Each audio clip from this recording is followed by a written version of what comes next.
உண்மையை சொல்லுப்பா. இந்த ஆள் தான் பணம் கொடுக்கலாம் வீட்டுல ஆளை தூக்கிட்டு வந்தாரு. அவர் தான் உனக்கு கடத்திட்டு போனாரா? நான் ஒன்னும் அவரை கடத்தல. அவர் தான் என்ன தேடி வந்தாரு. நீங்க சொன்ன மாதிரி பணம் கட்ட லேட் ஆச்சுன்னா எங்க குடும்பத்துல யாரையும் தூக்கிடாதீங்க. உங்களுக்கு யாருக்கு எந்த கஷ்டமும் வந்துடக்கூடாது. அப்படியும் உங்களுக்கு நம்பிக்கை வரல, நான் இங்கேயே இருந்துடுறேன். இந்த குடும்பத்தோட நல்லதுக்காக மட்டும் தான் நீங்க என்னைக்குமே யோசிச்சிருக்கீங்க.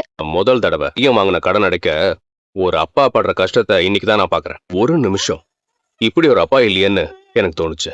இனிமே இந்த பணத்துக்கும் உங்க அப்பாவுக்கும் எந்த பொறுப்பும் இல்ல. சில மட்டும் மாசம் மாசம் 1 லட்சம் கொடுத்துருங்க. உனக்காக அப்பா தன்மானத்தை விட்டு அங்க போய் நின்று இருக்கிறாரு. போடுற கையெழுத்த. அவளை எதுக்குடா பாக்குற? அவ என்ன அவங்க அப்பா வீட்டுல இருந்து எடுத்துட்டு வந்து கொடுக்க போறாளா? உண்மையிலேயே நீ ரொம்ப நல்ல மனுஷன் சார். ஏற்கனவே நிறைய பண்ணிட்டப்பா, தாங்கிட்ட. இனிமே எங்களுக்கு எந்த பிரச்சனை வந்தாலும் அதை நாங்களே தீர்த்துக்கிறோம். இன்வெஸ்ட்மெண்ட்டே பண்ணாம ஒரு பிசினஸ் ஸ்டார்ட் பண்ணணும். ஸ்டார்ட் பண்ணா உடனே காசு கொட்டணும். அதுக்கு நீ பிச்சை தான் எடுக்கணும். என்னதா? ஏற்கனவே தண்ட சோறு போட்டுக்கிட்டு இருக்கீங்க.